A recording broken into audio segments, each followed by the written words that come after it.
నీ ఇంటిలో కుటుంబ ప్రార్థన బలిపీఠం లేకపోతే నేను శపించట్లేదు, లేఖనపు ఆధారం చెప్తాను.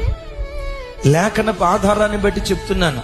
నీ కుటుంబంలో కుటుంబ ప్రార్థన జరగకపోతే, కుటుంబ ప్రార్థనలో నువ్వు మోకరించకపోతే, నీ ఇల్లే ఒక బలిపీఠంగా దేవుని సన్నిధిలో మార్చబడకపోతే, రాబోయే కాలంలో నీ ఇల్లు లోతు కుటుంబంలాగా శాపగ్రస్తమైపోతుంది. జాగ్రత్త.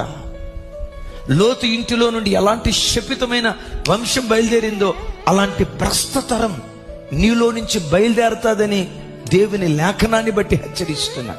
క్రైస్తవ జనమా, మీ ఆత్మీయ తండ్రిగా మిమ్మల్ని అడుగుతున్నా, ఎంతమంది కుటుంబాల్లో కుటుంబ ప్రార్థనలు జరుగుతున్నాయి? ప్రతిరోజు సాయంత్రం ఒక్క అర్ధ గంట, ఒక్క 30 గంట భార్య, భర్త, పిల్లలు ఒకే చోట కూర్చొని క్రీస్తు యేసు బలిపీఠాన్ని చేరి ఎన్ని కుటుంబాల్లో కుటుంబ ప్రార్థనలు జరుగుతున్నాయి?